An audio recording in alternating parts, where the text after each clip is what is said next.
नमस्कार। बिहार ड्राइवर महासंघ के ट्रेड यूनियन में आप सभी का स्वागत है।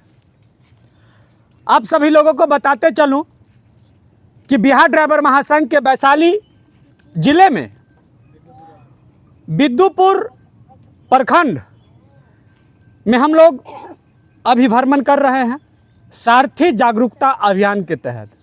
यह जगह खालसा घाट है। अब मैं आप लोगों को एक बात बताने जा रहा हूं, यदि यह बात सच्चाई यदि आप सुनिएगा जानिएगा तो कहीं ना कहीं आपको पैरे तले ज़मीन खिसक जाएगी। अब ये बात आपको सुन के अजूबा लगेगा जो इन्होंने ऐसा बात क्यों बोल रहा है।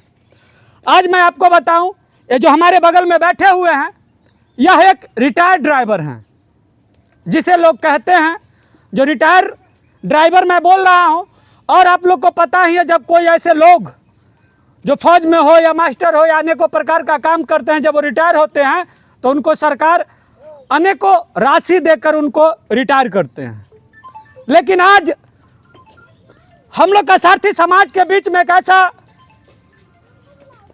मुहिम चलता है जो कि ड्राइवर गाड़ी चला के अपना परिवार चलाता है। परिवार चलाने के बाद जब वो रिटायर होके जब घर पे बैठते हैं तो उनको परिवार चलाने में क्या मुसीबत क्या कठिनाई आती होगी वो आप लोग जानते हैं। अब ये रिटायर कैसे हुए, क्यों हुए, काहे हुए, ये बात मैं इनसे ही जानने का प्रयास करूंगा और आप लोगों तक पहुंचाने का प्रयास करूंगा। सर नमस्कार। बोलिए, इसको छोड़ दीजिए, बोलिए। जैसे बेलतल्ला का मेरा लाइसेंस था जी। जिस समय ममता बनर्जी मुख्यमंत्री बनी जी, उस समय वहाँ पर 80% ड्राइवर बिहारी और यूपी का था। अच्छा जी। वो इस ढंग से वो हटाने का ये माने राजनीतिक पर ले लिए जी कि बोले से जिस माने ड्राइवर का जी अस्थाई पता यहाँ नहीं हो जी उसको जो है सो लाइसेंस रद्द कर दिया जाए। जी जी वो करके हम लोग के लाइसेंस वो लोग रद्द कर दिए। जी। फिर हम लोग के घर आना पड़ा। घर जी। आने के बाद अपना जैसे गाय अपना पोसते हैं, अपना कैसू का लड़का बच्चा को जी जी जिला रहे हैं। अच्छा बस यही हमारा जैसे आती है। अब मैं इनका कहानी विस्तार से बताता हूँ। इनका उम्र 50 से 55 साल के बीच में है। कै साल से आप यहाँ हैं? यहाँ हम मेरा ड्राइवरी छोड़ा हो गया समझिए तो 23-24 साल। 24 साल छोड़ा हुआ हो गया जी। अब मैं आपको बताऊं, जो बंगाल में ये गाड़ी चला रहे थे, बंगाल का इनका लाइसेंस था, बेलतल्ला का। और बंगाल सरकार के द्वारा एक कानून बनाया जाता है जो कि बंगाल का जो अस्थाई निवासी हैं उन्हीं को लाइसेंस रेन्यू किया जाएगा, अन्यथा रेन्यू नहीं किया जाएगा।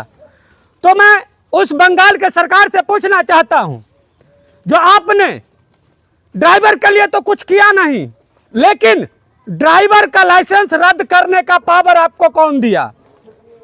अब आपसे मैं जानना चाहता हूं, जो ड्राइवर के हित के लिए आज तक आपने कभी कहीं कुछ बोला नहीं, लेकिन आपको ड्राइवर का लाइसेंस रद्द करने के लिए इजाजत कौन दिया? अब आपका सरकार है, आपने कुछ भी कर लिया, लेकिन किसी ने सच ही कहा है, सच्चाई छुप नहीं सकती बनावट के असूलों से और महका नहीं सकती कभी कागज के फूलों से। अब इस बात का सीधा सीधा जवाब मैं देता हूं। आपने ड्राइवर के ऊपर अत्याचार किया था और करते रहे, इसी के लिए आज आपको जो दिन देखना पड़ रहा है ना, यही ड्राइवर का बददुआ है। जो आज पूरा साम्राज्य आपका था, लेकिन आज आपके साथ एक व्यक्ति खड़ा होने के लिए नहीं है। अब आप जरा बताइए ना, आप जो ड्राइवर का लाइसेंस रद्द कर दिए, क्या आपसे ड्राइवर से काम नहीं आता था? क्या आप चुनाव लड़ते थे, हजारों हजार गाड़ी का काफिला लेके जाते थे और कोई जूता सिलने वाला लेके जाता था क्या, कि कोई ड्राइवर ही लेके जाता था? आपको जरा सा भी दरेग नहीं आया इस ड्राइवर के ऊपर। जाइए, आपको विशेष तो मैं नहीं बोलूंगा, लेकिन आप जो अत्याचार किए उस अत्याचार का सजा आपको संग संग मिल गया। चले दोस्तों, इस वीडियो से आप लोग का क्या राय है कमेंट में बताने का प्रयास कीजिएगा। और खास करके पूर्व बंगाल सरकार के ऊपर आपको क्या कहना है बताने का जरूर प्रयास कीजिएगा। चलो दोस्तों, नमस्कार।